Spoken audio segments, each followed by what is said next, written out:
And okay.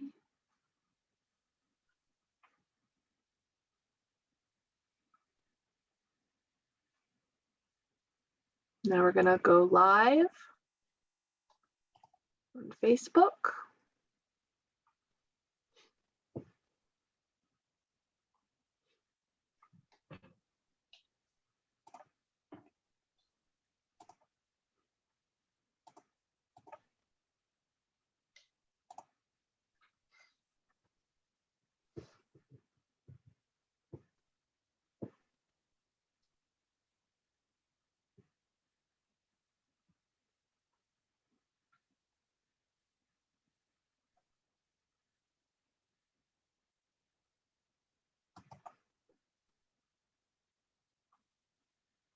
Good afternoon, everybody. My name is Carolyn Wilson, and I'm with the Groton Alliance for Substance Abuse Prevention, serving the town of Groton, Connecticut. And I'd like to wish everybody a happy Prevention Week. Today is the second to last day for Prevention Week, and it happens to be the day that we acknowledge suicide prevention. So today I'm very happy to be joined by Traci Boiselle, and she and I are going to be presenting a presentation called Talk Saves Lives. So we will be doing this together, and we hope that you get something out of this, and this will be available to share, and it will be recorded. So Traci, I'm going to hand things over to you. I'm going to share my screen. Thank you so much, Carolyn, for having me again. Always a pleasure to work together for this cause. So Talk Saves Lives is an introduction to suicide prevention for the community. My name is Traci Boiselle. As Carolyn said, I am a chapter board member, a volunteer board member for the American Foundation for Suicide Prevention Connecticut chapter. AFSP is the largest private funder of suicide prevention research and education in the country, and there's a chapter in all of our states. Today, we're just going to take you through this brief introduction, but this very important and very helpful introduction to suicide prevention.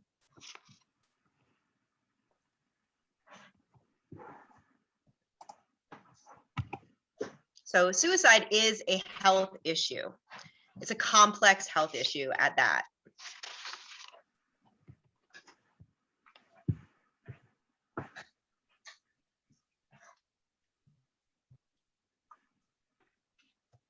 Despite its complexity, suicide can be prevented. Just like there are warning signs and risk factors for other health crises like cardiac arrest, we can learn the warning signs and risk factors that can help to prevent people from dying by suicide. As with other health issues, prevention can start early, far in advance of the problem, or prevention can occur closer to the crisis time. Time can be critical with this life-saving matter. Typically, a life can be saved if you allow time for a person's suicide risk to subside or to get through that period of distress and get mental health help.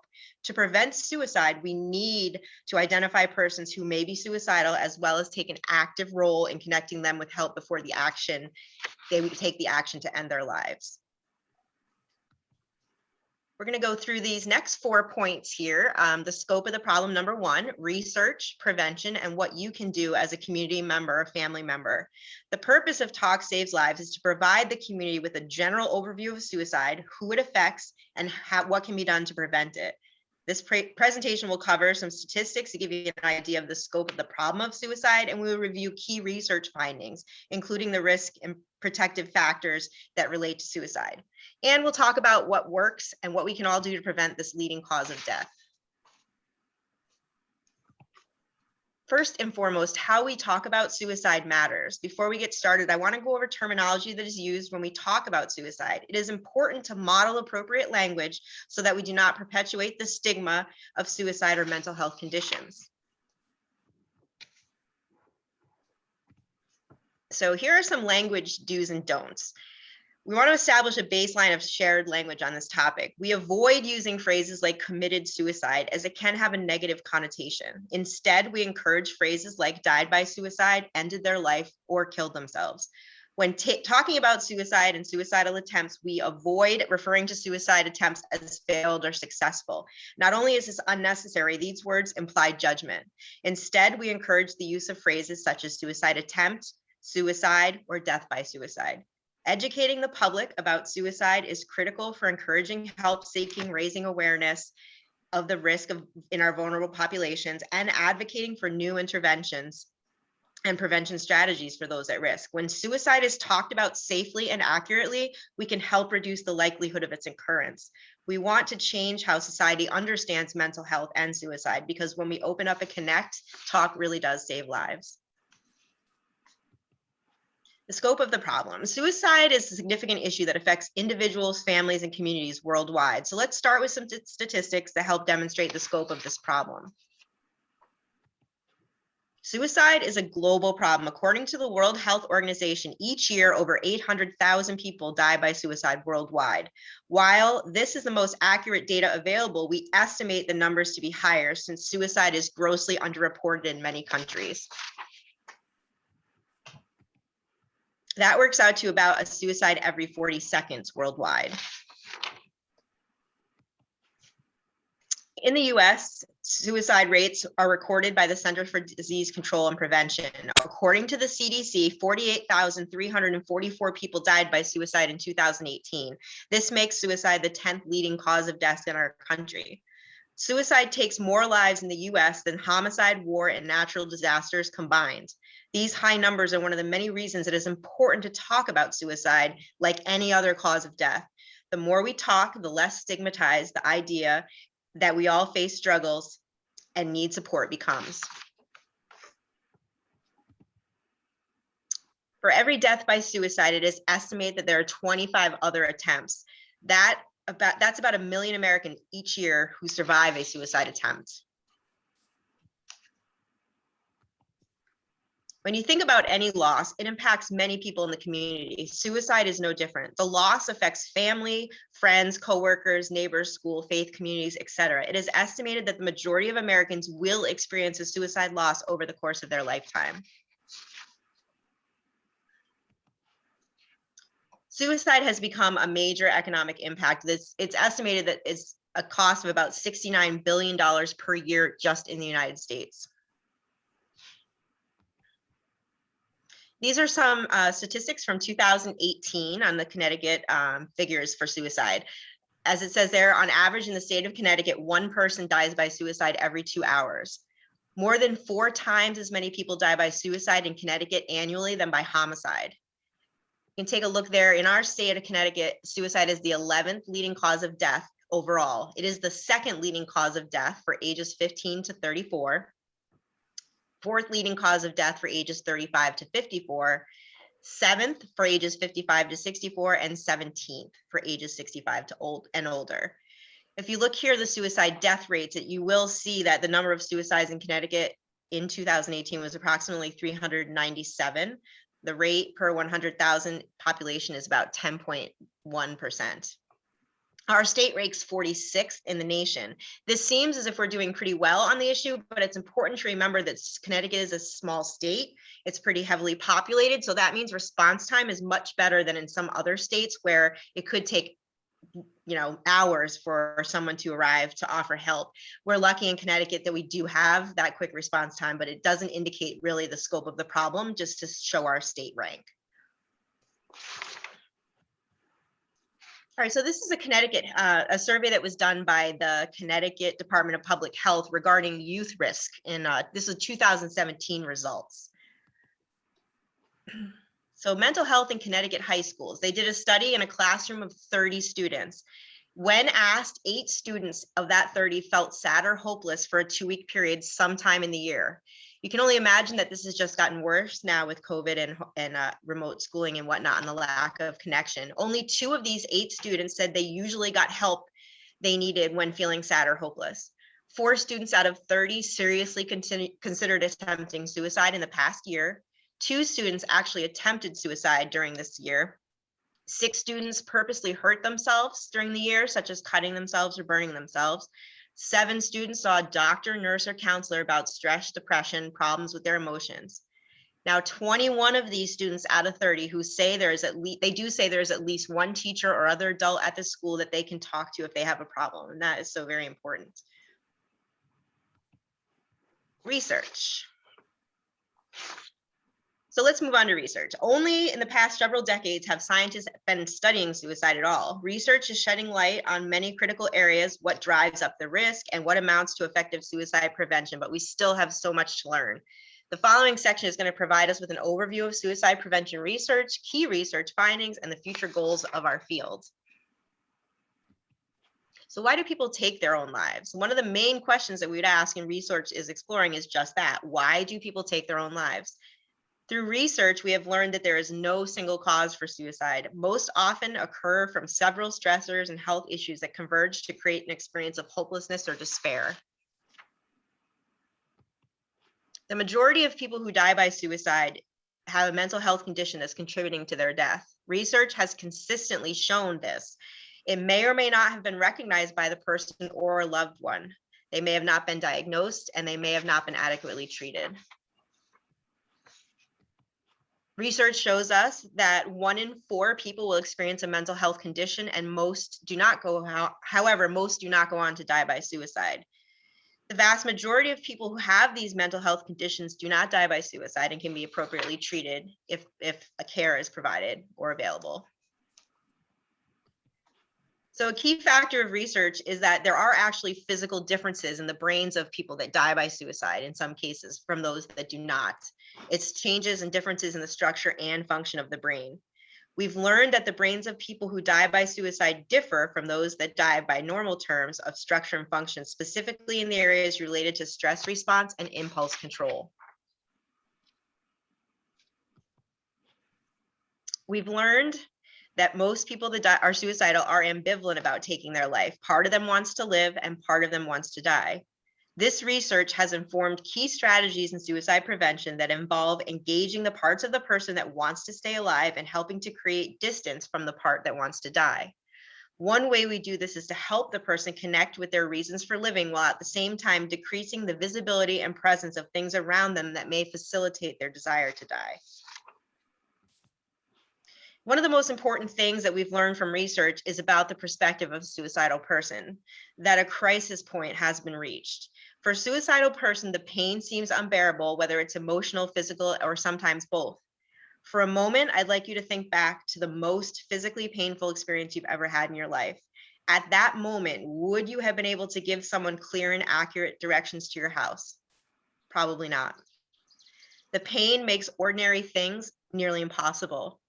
For a suicidal person, thinking becomes constricted at a moment of crisis, a state of intense tunnel vision where other options seem unavailable. Someone who considers suicide cannot foresee a time when the unbearable pain will end.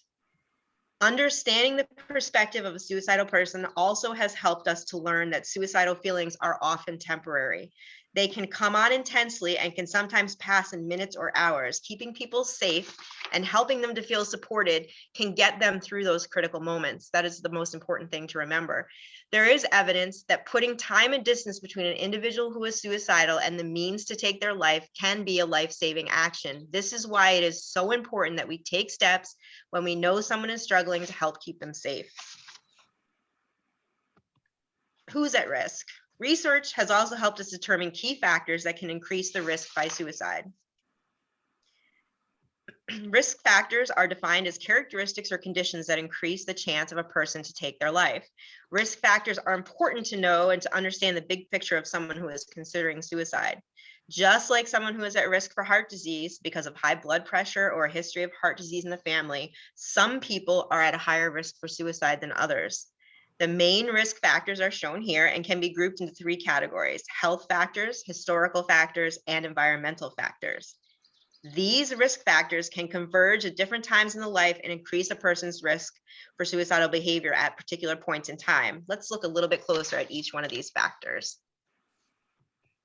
So we'll start with health factors. The first type are their health factors such as biological and psychological medical conditions, most significant of which are mental health conditions.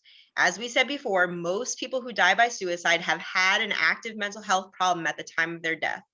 Depression is the most common mental health condition and one of the most associated with suicide.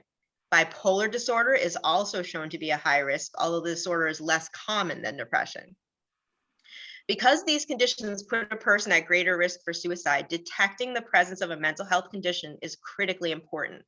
The best way to be sure when you feel concerned or detect a possible change in someone you love for that person is the person who at risk to seek a professional evaluation and effective treatment, which is the best way to prevent future risk of suicide.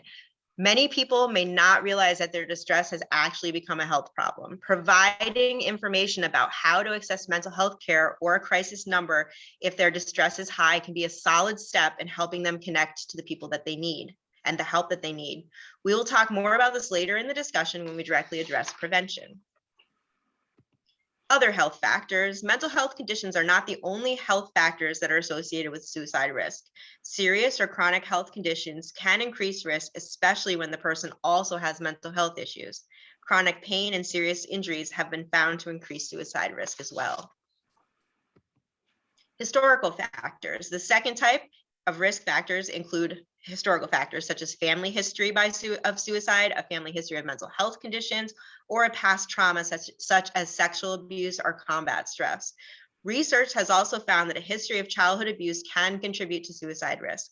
While most people who attempt suicide do not go on to die by suicide, previous suicide attempts are also considered historical risk factors for suicide and pinpoint a person at an increased risk.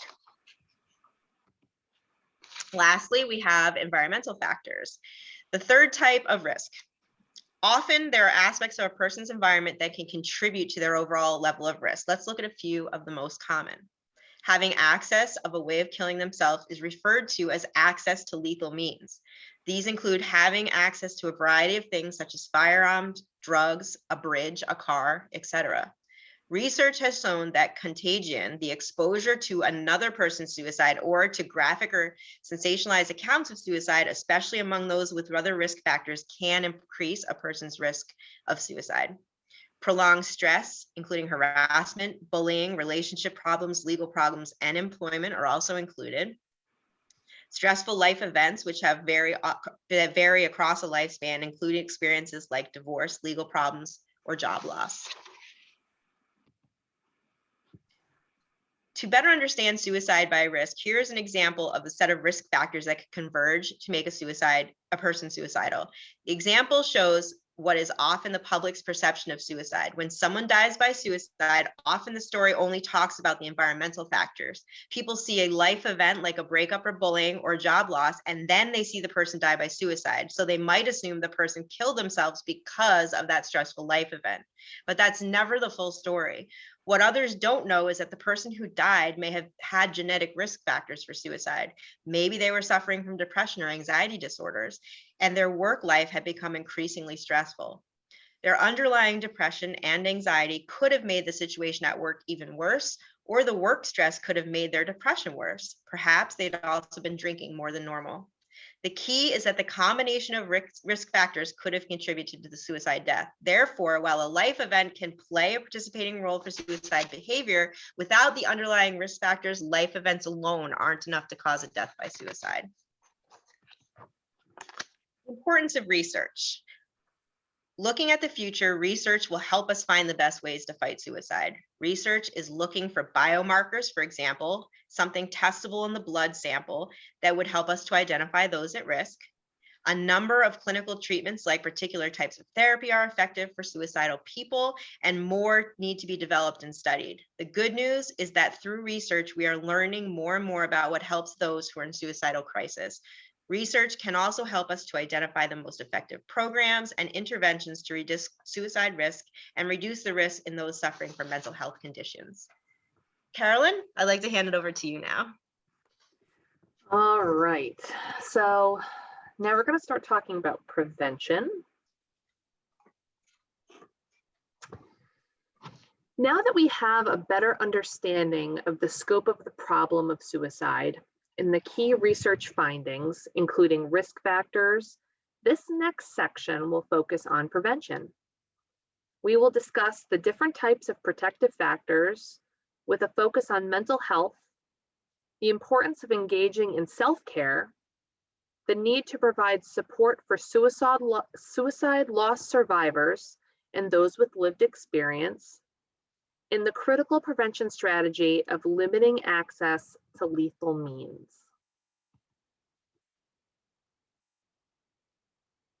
Just like there are risk factors that increase a person's risk for suicide, there are also protective factors that lower a person's risk. If you are proactive about mental health and make an effort to get healthier, you protect yourself. More on this in a moment. Feeling connected to family and community support can protect against suicide. When someone is struggling with depression, anxiety, psychosis, or substance abuse, these protective factors that may normally be strong can erode and temporarily weaken. When that happens, having friends and family to remind us our strengths can be tremendous protective factor. Problem-solving skills can also help. Life can get really tough, but being able to see a way through problems can be a protective factor. Some people call this resiliency. Cultural and religious beliefs that encourage connecting and help-seeking discourage suicidal behavior or create a strong sense of purpose that can also be a protective factor. Because mental health care is so important for preventing suicide, we're going to focus on this topic for the next few minutes. Getting effective treatment for mental health conditions like depression or anxiety can help prevent suicide.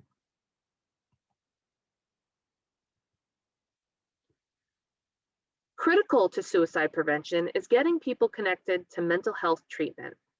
One of the biggest challenges in fighting suicide is getting people to address their mental health in the same way that they would for physical health. In fact, of those suffering from a mental health condition, less than half seek treatment. One way to encourage individuals to get help for their mental health conditions is to treat mental health like any other aspect of our health. There are certain times when a person becomes ill and it is critical to seek a trained professional. We need a culture where everyone knows it's smart to take care of our mental health.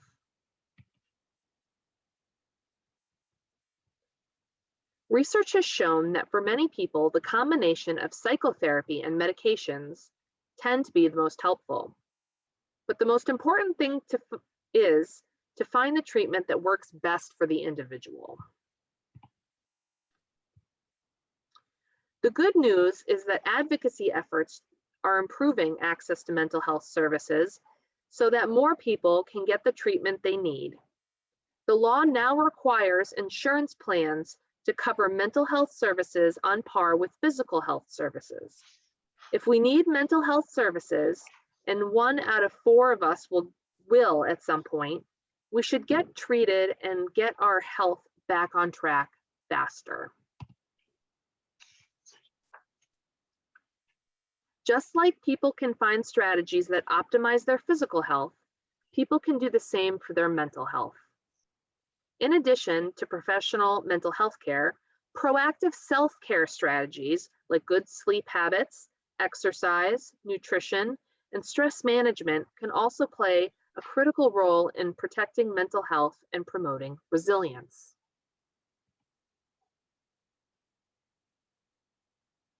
Prevention efforts also include support for those touched by suicide.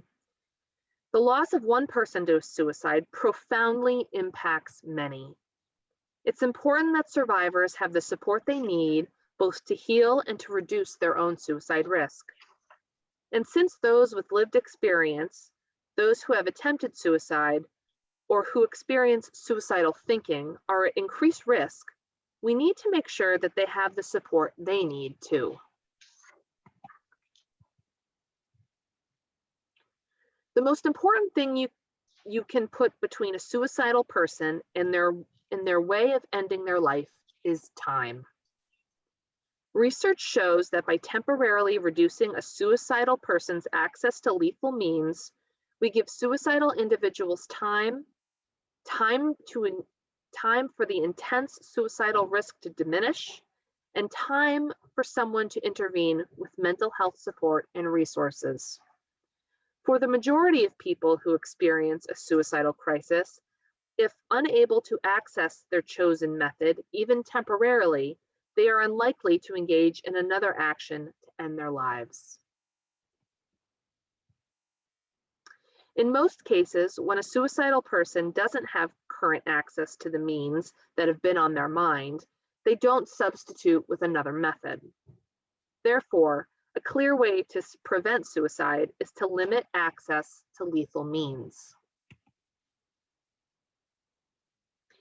During a period of high risk, the safer their environment is, the better chance a suicidal person has of living through that crisis period. Suicide prevention research has looked at a number of ways to create safer environments. Installing an inexpensive carbon monoxide sensor that would automatically shut off cars if carbon monoxide levels reach unsafe levels would save lives. We've learned that through research that installing barriers on bridges deters suicides in many cases. Bridge barriers actually lowered the suicide rate for the entire region.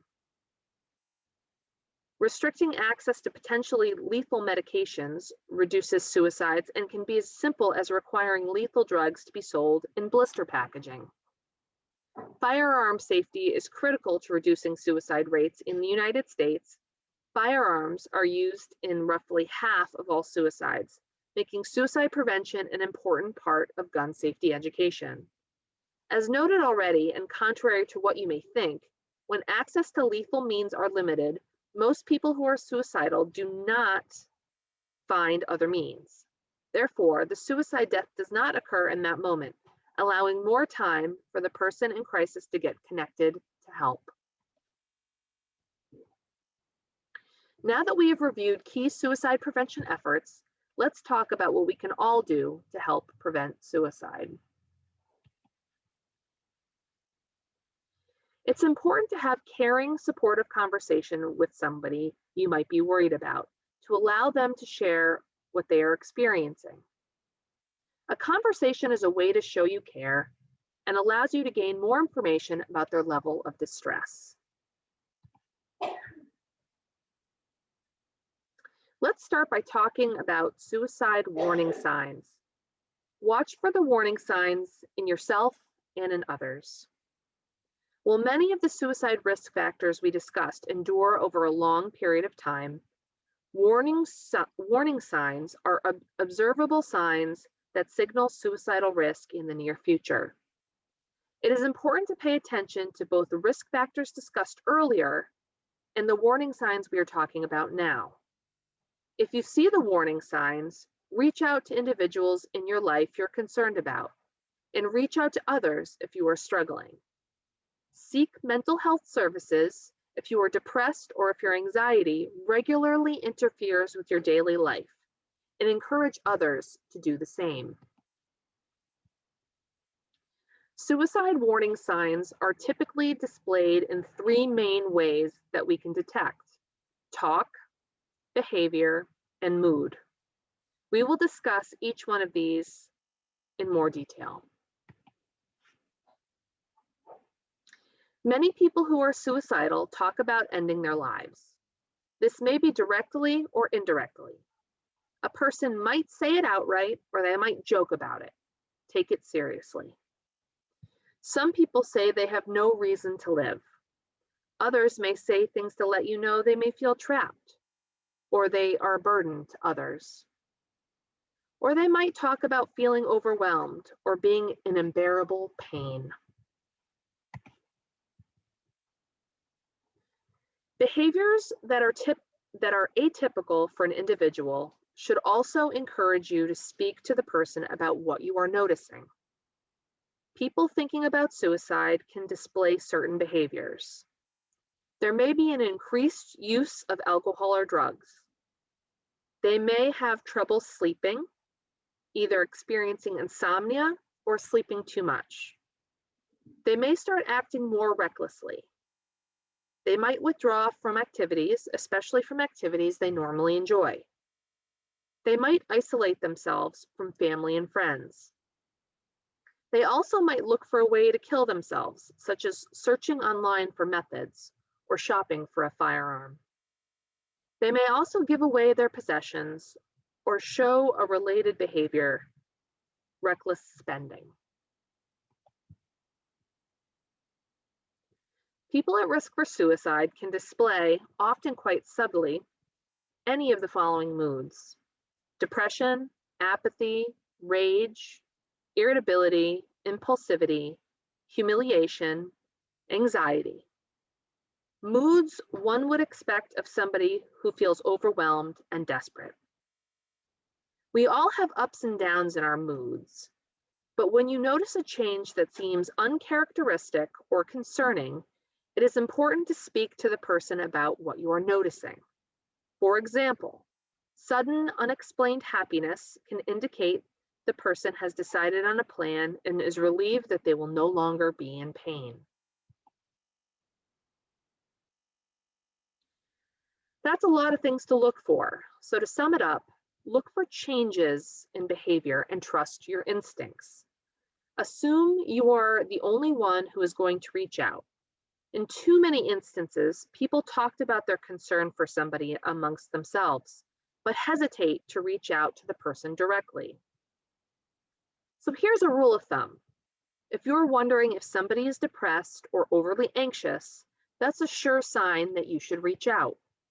Same goes for you.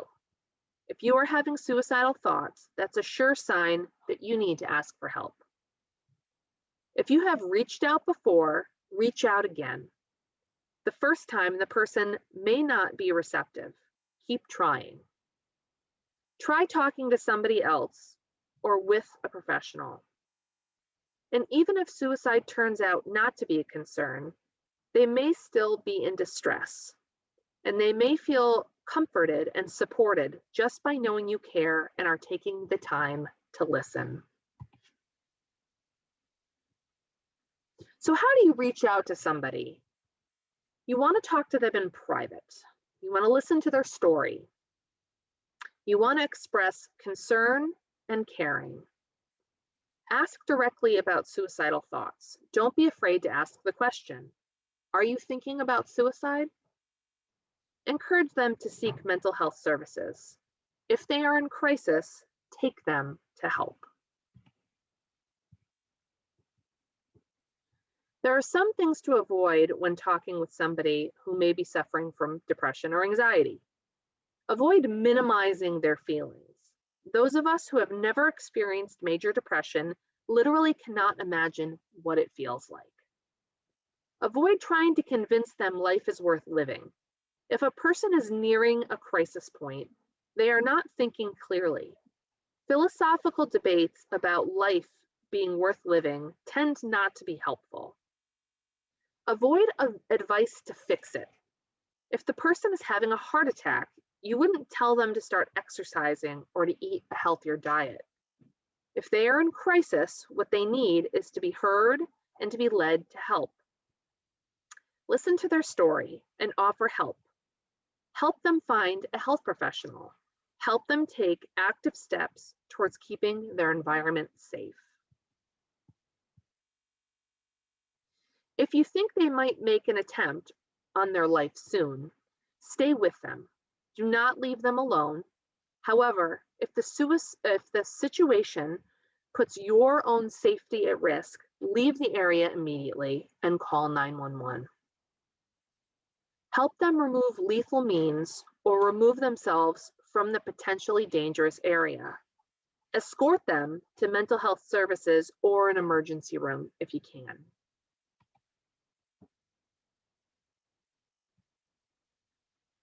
Help them to call the Lifeline or to call the Lifeline yourself, and a trained counselor will tell you how you should help the person in distress. If they don't feel comfortable speaking to a counselor on the phone, they can also text TALK, T-A-L-K, to the crisis text line at 741-741.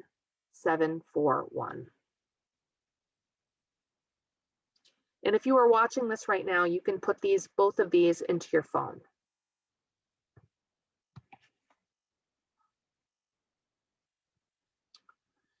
These are some additional resources.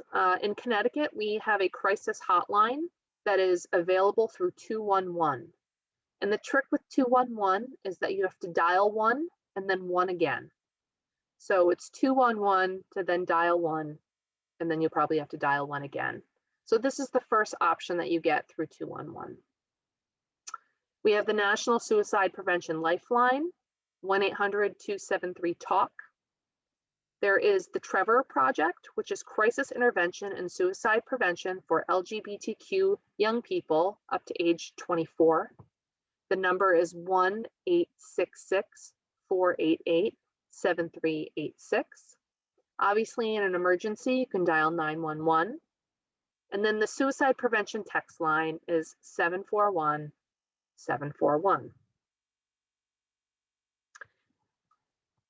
Obviously, everybody knows 911 is for emergencies only, and in a true crisis, that is what the number you need to call.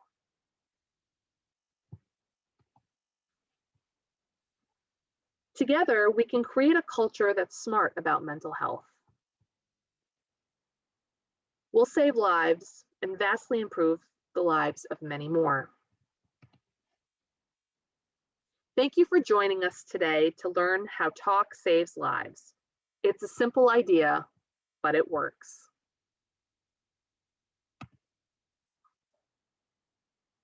If you're interested in providing feedback, you can do so at this website.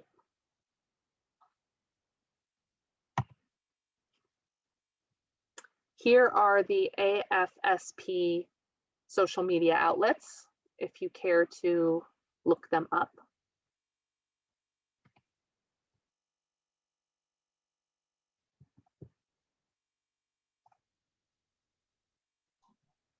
And that is the end of our planned presentation. Traci, is there any information that you want to provide or anything you want to talk about? Yes, I just wanted to let everyone know that along with the AFSP national social media connections that Carolyn just showed there on the slide, we do have connections specific to the state of Connecticut. You can just search for AFSP Connecticut, AFSPCT on Instagram as well as Facebook. You can also visit afsp.org/Connecticut to give you a little bit more information on the programming and research and funding and fundraisers going on here in Connecticut. Just a couple of quick ones to mention. We have our fall walks coming up this September, October timeframe. They're called our Community Out of the Darkness Walks. They are incredibly hopeful, fun events and just give people a community and a chance to reach out and connect. And with all we've been going through with our pandemic, these are probably going to be some of the first in-person events that a lot of us have been to. So a really important time to get out and just connect safely with the community. You can learn about those by visiting afsp.org/Connecticut as well. Our closest walk to Groton is going to be in Niantic, which I'm proud to say that I will be chairing for the 3rd year. So really looking forward to that. Also, we do provide these Talk Saves Lives program and also ones more geared toward school-aged folks in middle school, high school age. And we also provide a program called Healing Conversations, which is a program that connects trained volunteers with those affected by suicide. As well as more specific programs for Talk Saves Lives. They actually have just created new modules that are specific to special populations that can be added. So if anyone out there has a community group or a church or a particular group of folks that they'd like to provide this training to, we're happy to do that. The specific new modules, is there one for firearms prevention? There's one specific to seniors as well as our LGBTQ communities as well. So that's really exciting. That these specific populations can be addressed a lot more closely with a more specific training. But thanks again for having me, Carolyn. It's always a pleasure to come together and reach out to our community here about the importance of this topic. Yes, this is a topic that you and I both care a lot about, and I'm happy to be able to include suicide prevention in my other prevention activities through GASP. So we talk a lot about substance use prevention, especially with youth here in Groton. And we do know that oftentimes mental health and substance use issues can go together. Yes. So it's very important that we discuss this. Prevention is just so important, and it's very important to know that something as simple as a conversation or letting somebody know that you care really means a lot. And you can be anybody. You don't really need a lot of special training. All you have to do is, know the warning signs and know when to have those conversations, and then know how you're going to lead the person to help. Yeah, I think the biggest takeaways for me and all of my learning through AFSP have been the two things. Number one, research shows that talking about suicide with someone does not increase their risk for suicide. And also, you just need to act as if you're the only person that's going to reach out to whoever you feel concerned about, and just Right. really have the conversation. Another AFSP program that's really really awesome to look up is our Seize the Awkward program, which helps young people and adults to find ways to maybe start that important conversation. I like that a lot. Seize the awkward. Yeah, there's no wrong way to do it, really. I mean, there's a couple of pointers about what to do and what not to do, but the most important thing is that you show that you care. Yeah. And the rest hopefully will just happen naturally. But as I mentioned in the beginning of today's presentation, it is National Prevention Week. And today is the day that we do talk about suicide prevention. So this was really good timing. It also happens to be Mental Health Awareness Month. So there's two awareness things that we're celebrating right now, or observing rather. So if anybody's interested in learning more about GASP, we have all the social medias at Groton_prevents.